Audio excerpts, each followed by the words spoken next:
Hey folks, this is Tony Day. Today, what I'm going to be doing is talking about this lens tip review of the 1.4 G Master against the 1.2 G Master. Both 50mm lenses, both are great. And I wanted to talk about this because I've read some really dumb things. So I'm going to do two videos. This first one here is going to talk about this article, and the other one's going to have some images and talk about what I think of the image quality of the 1.2 because I actually own it. Just as a little backstory to this and why I'm doing this, I was a little annoyed that the 1.4 had come out right after I bought the 1.2 because I had lost my patience waiting for either Sigma or Sony to create a really good high quality 1.4.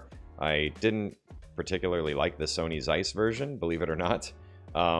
So I was waiting and waiting and waiting, and then finally I said, screw it, I'm just going to get the 1.2. So I bought it, and then of course Sony releases a 1.4. Now, when this came out, I thought it was really interesting what some people were saying about it, which was that the 1.4 was better because, and they'd cite this image resolution test of the 1.4 against the 1.2. So we're going to explore this right now and kind of talk about a few things. The first thing about this that probably stands out to you is how high the 1.4's resolution is. In fact, I think this is their new record-breaking lens, which is really amazing. That's fantastic for the 1.4. I think that's great if this is all, true. Sony's achieved something amazing. And then you look at the 1.2 and you say, hey, what the dealio? Like, why is the 1.2, they're, a little bit older, but also their high-end lens, why is it not as sharp? This is what's so interesting about this to me.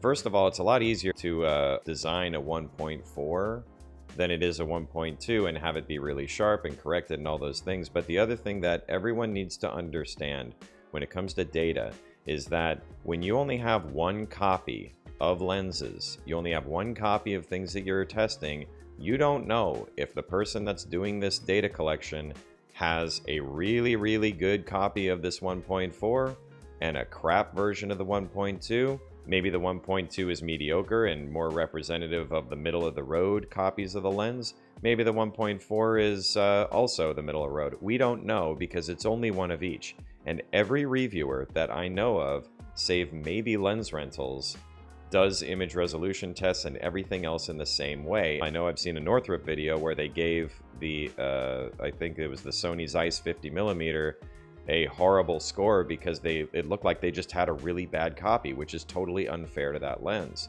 So anyways, that's great if the 1.4 is indeed sharper than the 1.2. For anybody who's going to go and get a 1.4 and wants a sharper lens, that's great.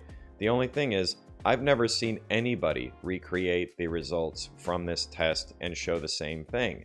In every case that I've seen, any side-by-side review, anytime a reviewer looks at these, they have the raw files. They can zoom in as far as they want. The 1.4 and the 1.2 seem to be just as sharp as each other wide open. Sometimes people say the 1.2 is sharper. Sometimes they say the 1.4 is a little bit sharper, wide open. But then again, they're comparing it to the 1.2 at 1.2.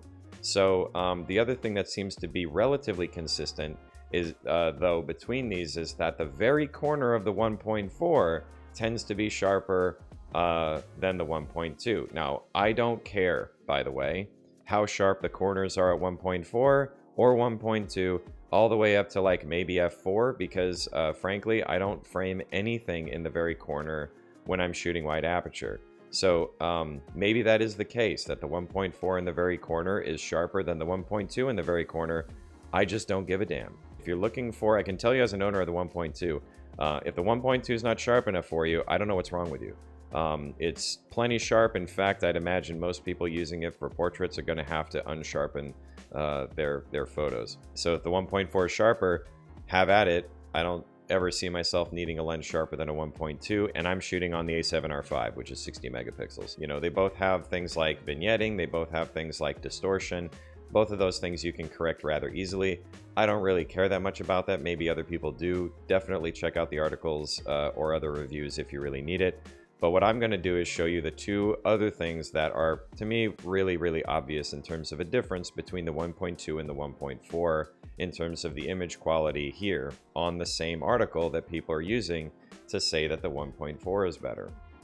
So between the 1.2 and the 1.4, they both have this footballing, or also known as cat's eye bokeh, or also known as mechanical vignetting. But the thing is that the 1.2 is clearly better between the two. You can see that the 1.2 doesn't have as sharp a shapes. Now, for some people, they don't really care so much about that, especially if they're shooting wide open. Not a huge deal. And what is really important about this, though, if you do care about this kind of shape, is that on the 1.2, as you stop down, this gets corrected. And once you get around where I'd say a lot of people are probably shooting their video, which is, you know, f2, 2.8, somewhere like that, you're going to see nice round bokeh balls all the way across the frame. That's what this shows right here. You can see it's nice and uniform all the way across. It's a nice, even, consistent render. When we go to the 1.4, you're going to see that that never cleans up, okay? The other thing that happens with the 1.4 is it has way more onion skinning that's apparent. I don't know why, because I thought they fixed this in their G Master glass, but this lens has a bit of this onion skin kind of effect in here. Some people don't care about it. I prefer not to see it as much as possible. And even in this test between the 1.2 and the 1.4, you can see that the 1.2 does have the tiniest bit of texture back there, but it's nowhere near like what you see out of the 1.4. And this is a case in side-by-side tests I've seen. This is the case in any test I've ever seen between the two lenses, and it's pretty obvious. And it's objective. I mean, these are all objective things. Regardless of what copy of the lens you get, you are going to see these characteristics.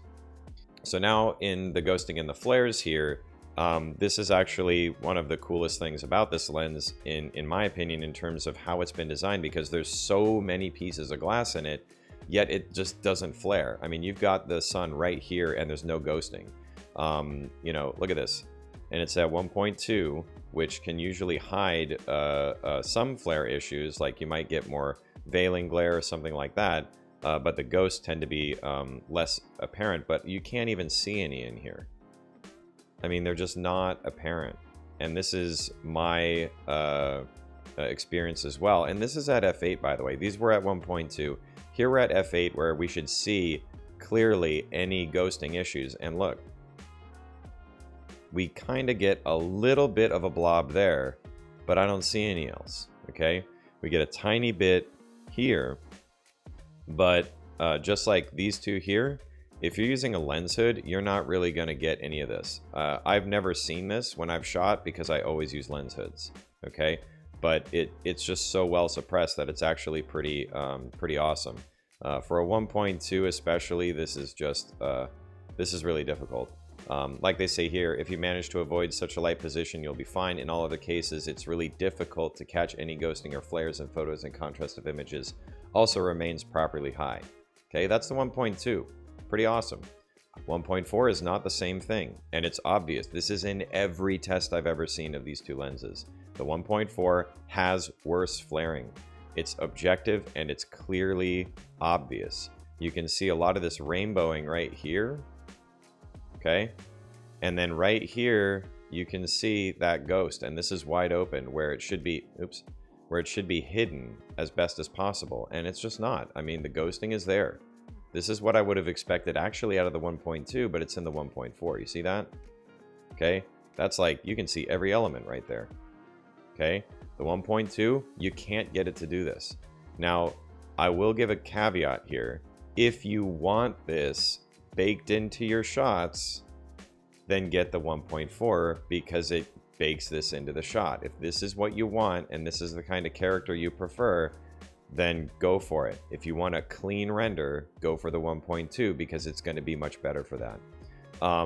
Pretty much all the other things between these two lenses, in my view, are not that big of a difference.